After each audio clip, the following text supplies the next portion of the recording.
다 함께 기도하심으로 5월 14일 수요일 매일 예배 시작하겠습니다. 기도합니다.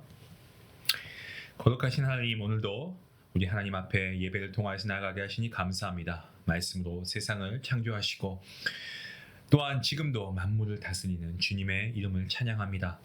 오늘도 우리가 하나님의 말씀을 붙잡고 우리가 이 하루를 시작하고 또 마무리하려고 합니다.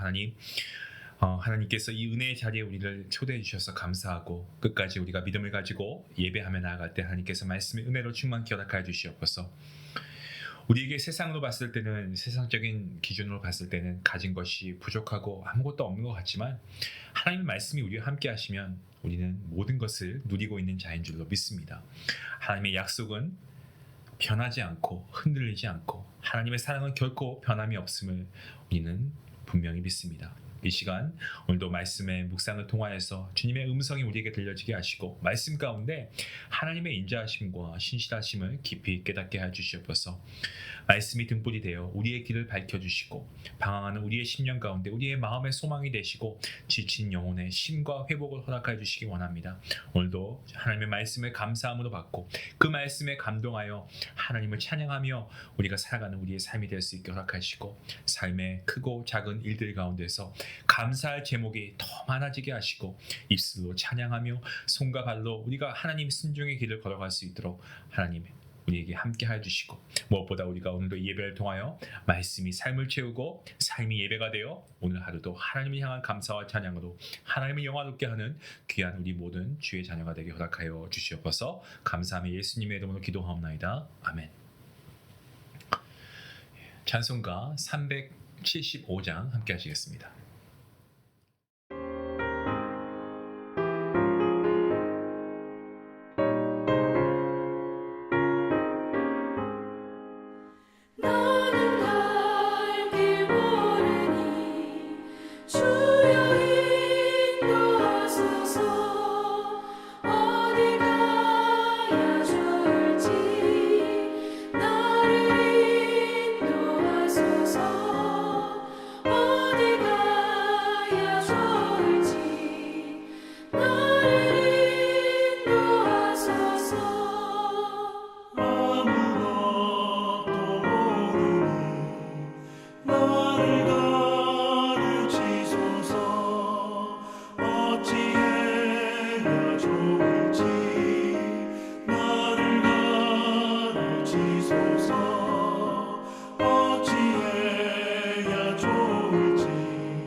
오늘 함께 볼 말씀은 계속해서 민수기서 22장입니다. 31절부터 40절까지의 말씀인데요. 우리 같이 함께 말씀을 읽도록 하겠습니다. 함께 봅니다. 그때 여호와께서 발람의 눈을 밝히심에 여호와의 사자가 손에 칼을 빼들고 길에 선 것을 그가 보고 머리를 숙이고 엎드리니 여호와의 사자가 그에게 이르되 너는 어찌하여 내 나귀를 이같이 3번 때렸느냐. 보라, 내 앞에서 내 길이 사악함으로 내가 너를 막으려고 나왔더니 나귀가 나를 보고 이같이 3번 돌이켜 내 앞에서 피하였느니라. 나귀가 만일 돌이켜 나를 피하지 아니하였다면 내가 벌써 너를 죽이고 나귀는 살렸으리라. 발람이 여호와의 사자에게 말하되 내가 범죄하였나이다. 당신이 나를 막으려고 길에 서신 줄을 내가 알지 못하였나이다. 당신이 이를 기뻐하지 아니하시면 나는 돌아가겠나이다. 여호와의 사자가 발람에게 이르되 그 사람들과 함께 가라. 내가 내게 이르는 말만 말할지니라. 발람이 발락의 고관들과 함께 가니라. 발락은 발람이 온다 함을 듣고 모압 변경의 끝 아로논가에 있는 성까지 가서 그를 영접하고, 발락은 발람에게 이르되 내가 특별히 사람을 보내어 그대를 부르지 아니하였느냐? 그대가 어찌 내게 오지 아니하였느냐? 내가 어찌 그대를 높여 존귀하게 하지 못하겠느냐? 발람이 발락에게 이르되 내가 오기는 하였으나 무엇을 말할 능력이 있으리이까? 하나님이 내 입에 주시는 말씀 그것을 말할 뿐이니이다. 발람이 발락과 동행하여 기럇 후솥에 이르러서는 발락이 소와 양을 잡아 발람과 그와 함께한 고관들을 대접하였더라. 아멘. 아멘.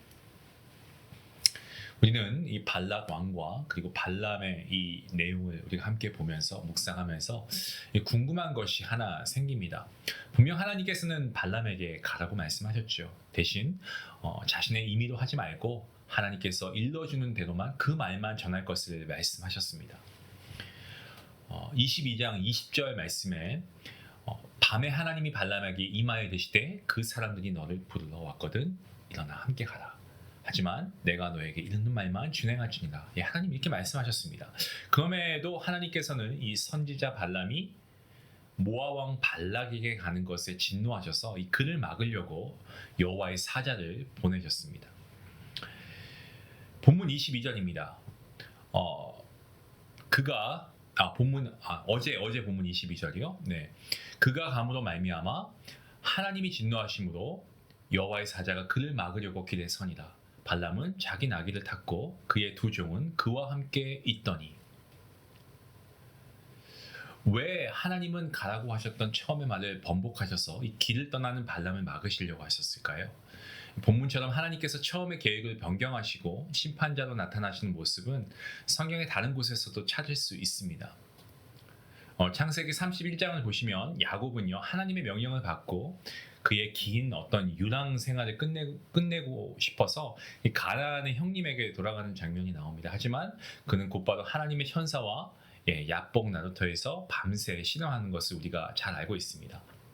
그리고 그 신음 탓에 야곱은 남은 평생을 다리를 절면서 살아가게 되죠.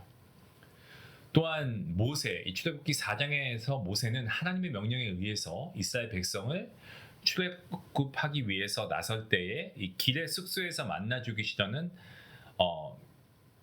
하나님을 만나게 되죠. 결국 그 십보라의 지혜로운 행동에 의해서 구원을 받지 않습니까?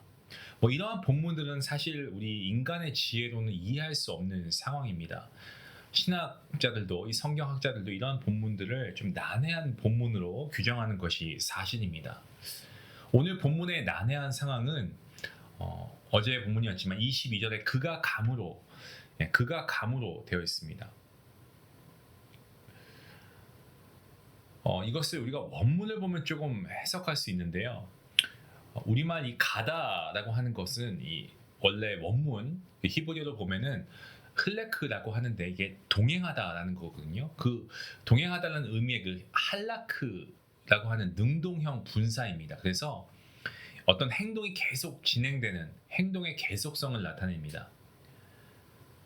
그러니까 어떠한 단어냐면 이것은 선지자 발람이 하나님의 뜻이 아닌 자신의 행동의 주체가 되어서 정말 자기가 원하는 자기 마음대로 행동하려 했다는 것을 표현하는 단어입니다.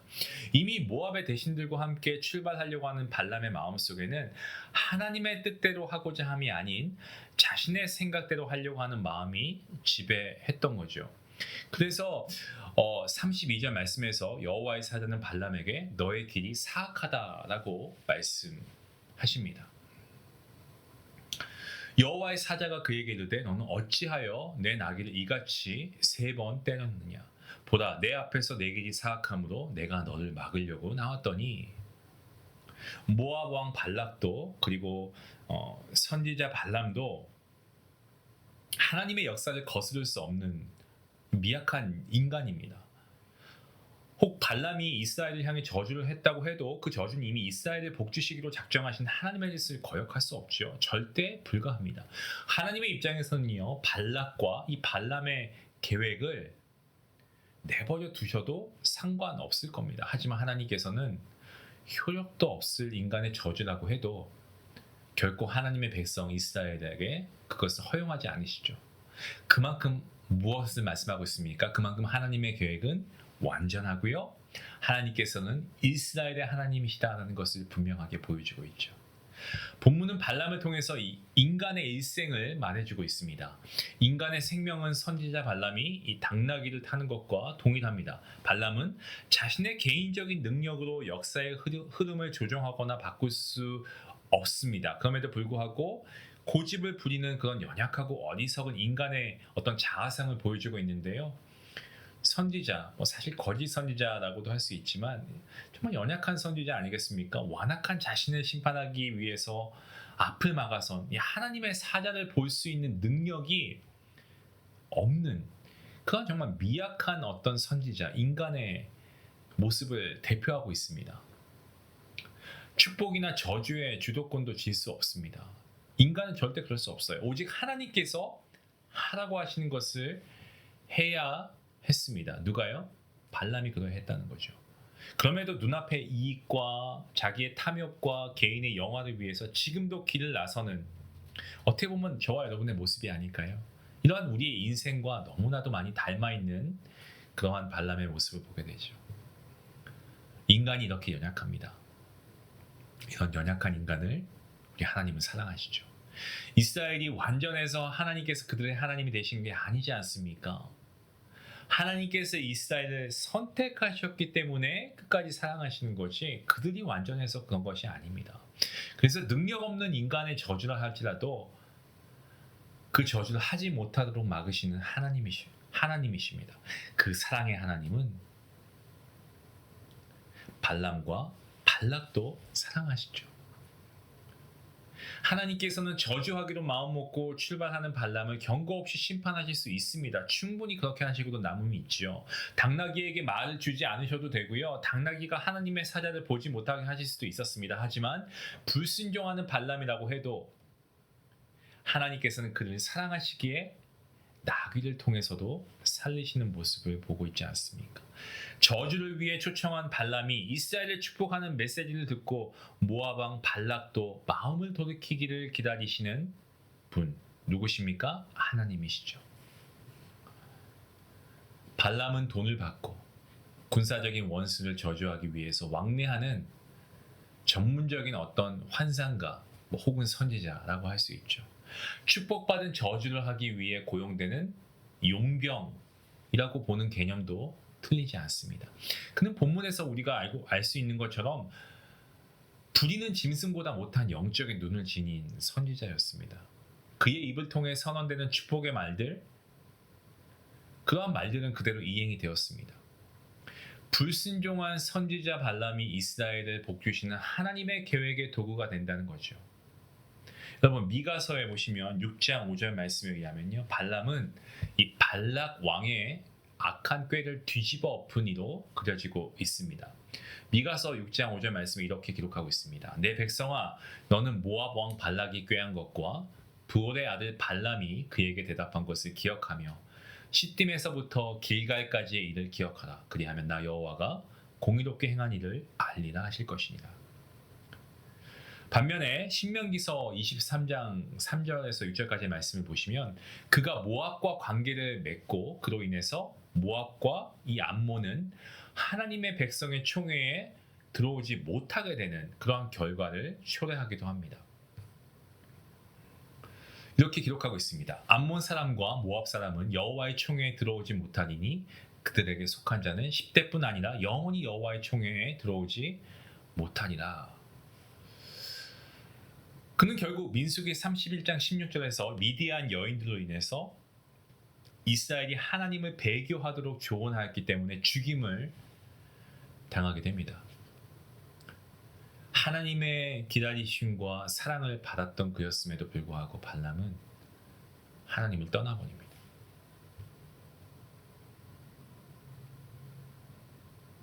연약한 인간은요, 인생에서 수많은 질문들과 만납니다. 그리고 그 질문들의 대부분 답을 내리지 못합니다. 하나님의 뜻을 알고 싶어 하지만 마음 한편에 하나님의 뜻을 알기가 두렵다라는 생각도 듭니다. 그 뜻을 거절하기가 쉽지 않기 때문이죠. 여러분, 살면서 인생의 질문이 많은 이유가 뭘까요? 그것은 인생이 내 마음대로 가지 않기 때문에 그렇습니다. 마치 오늘 말씀을 통해 우리가 보는 것과 같이 나귀를 탄 발람처럼 우리 인생이 우리 마음대로 가지 않죠. 그럴 때 막 채찍질을 하고 때리고 나귀를 막 채근하듯 그렇게 인생을 나 자신이 채근하는 이것은 그건 좋은 방법이라 볼 수 없습니다. 우리가 먼저 살펴봐야 할 것은 정말 내 안에 욕심이 없는지, 탐욕이 없는지, 그것이 하나님의 역사와 함께 하고 있는지, 하나님의 뜻을 따라가고 있는 것인지 우리가 살펴봐야 되죠. 세상의 종기 여겨줌은요, 마음이 우리가 그 세상의 종기 여겨줌을 통해서 우리의 마음이 흔들릴 것이 아니고 오직 하나님의 말씀에 우리가 마음을 둬야 이 거친 세상에서 우리를 이끄신 하나님의 거룩한 손길을 우리가 경험할 수 있고 하나님의 일하심을 우리가 경험할 수 있습니다. 세상은 다 끝났다라고 하는 그 순간이 와도요, 여러분, 때는 우리가 세상에서 우리는 인정받지 못할 수 있죠. 하지만 마치 우리가 정말 버려진 어떤 그러한 천조각처럼 쓸모없는 존재로 보여진다고 해도 여러분, 하나님은요, 우리를 다시 살리실 수 있는 능력의 하나님이심을 우리는 분명히 믿어야 합니다. 우린 연약하고 우리는 실수투성이어도 하나님께서 우리를 사용하시면 우리는 사용됨을 받을 수 있죠. 바라고 소원하기는 우리가 우리의 존재 자체만 봤을 때 우리는 연약하고 또 우리는 늘 쓰러질 수밖에 없지만 이럴 때 우리가 정말 우리를 다시 살리시는 하나님의 능력을 우리가 의지하고 그 하나님 앞에 우리가 나아갈 때, 그리고 우리가 그 전능자 하나님을 우리가 신뢰할 때, 그때 우리 인생은 완전히 역전되는 줄로 믿습니다. 여러분, 이러한 은혜와 이러한 하나님의 일하심을 우리가 경험하기 위해서 우리가 해야 할 것은 하나입니다. 내 안의 욕심을 다 버리고요, 오직 하나님 말씀에 우리의 마음을 두고 거룩하신 그리고 전능하신 하나님을 신뢰하며 나아가십시다. 그때 우리는 이러한 하나님의 능력을 맛보며 하나님의 능력을 이루어낼 수 있는 하나님의 귀한 도구가 될 줄로 믿습니다. 그 믿음을 가지고 살아가는 저와 여러분 모두가 될 수 있기를 간절히 기도합니다. 기도하시겠습니다. 주님, 이 시간 말씀을 통해 먼저 하나님께 기도합니다. 하나님, 우리의 마음을 지켜주옵소서. 하나님의 뜻이 분명히 우리에게 들려지면 우리는 핑계를 대고 또 자기 욕심을 앞세우기에 급급할 것입니다. 하지만 이제 오늘 우리가 말씀을 통해서 곧바로 순종할 수 있는 믿음이 될 수 있기 원합니다. 눈앞에 나의 이익이 아니고 하나님의 기쁨이 되는 삶이 될 수 있기 원합니다. 그 길을 선택하게 하시고 세상이 말하는 존귀함이 아니라 주님 앞에 온전히 설 수 있는 겸손함을 허락해 주시옵소서. 하나님, 우리의 눈을 열어주시옵소서. 하나님의 임재 앞에, 하나님의 거룩함 앞에 우리가 섰을 때 부끄럼 없게 하시고, 때로 우리의 삶의 길을 가로막는 아버지 여러 세상의 일들 가운데서도 하나님의 사랑과 은혜의 손길을 보게 하여 주시고, 말씀 앞에 내 자신을 낮추고 언제나 하나님의 계획을 신뢰하는 인생 되게 하시고, 하나님께 내 삶을 의탁하며 하나님을 믿고 나아가는 아버지 주님의 음성에 민감한 순종의 자녀가 되게 허락해 주시옵소서. 오늘도 우리를 버리지 않으시고 끝까지 인도하실 사랑하신 하나님을 우리가 바라보며 신뢰합니다. 전능자 하나님의 뜻 안에 머무는 복된 하루가 되게 허락해 주시옵소서. 감사하며 예수님의 이름으로 기도합니다. 아멘. 오늘 말씀 우리가 생각하면서 오늘 우리가 이렇게 한번 말씀을 적용해 보면 좋겠습니다. 지금 내가 붙잡고 있는 결정이나 생각이 내 뜻인지 아닌지 우리가 한번 하나님께 기도하며 점검해 보고요. 우리가 하나님의 뜻이 분명히 나타나면 머뭇거리지 않고 계산하지 말고 우리 곧바로 순종할 수 있는 그런 믿음의 담대함, 순종의 믿음이 있으면 좋겠습니다. 손해가 있고 이해되지 않아도 하나님의 분명한 뜻임을 우리가 알게 된다면 우리가 즉시 그 길로 나아가는 그런 믿음의 발걸음을 뗄 수 있는 우리 모두의 삶이 되었으면 좋겠습니다. 우리가 하나님 믿고 우리가 하나님께 나아갈 때 하나님께서 우리의 삶을 이끌어 주신 줄 믿습니다. 이 믿음을 가지고 우리가 함께 나아갈 수 있도록 기도하며 나아가겠습니다. 기도합니다.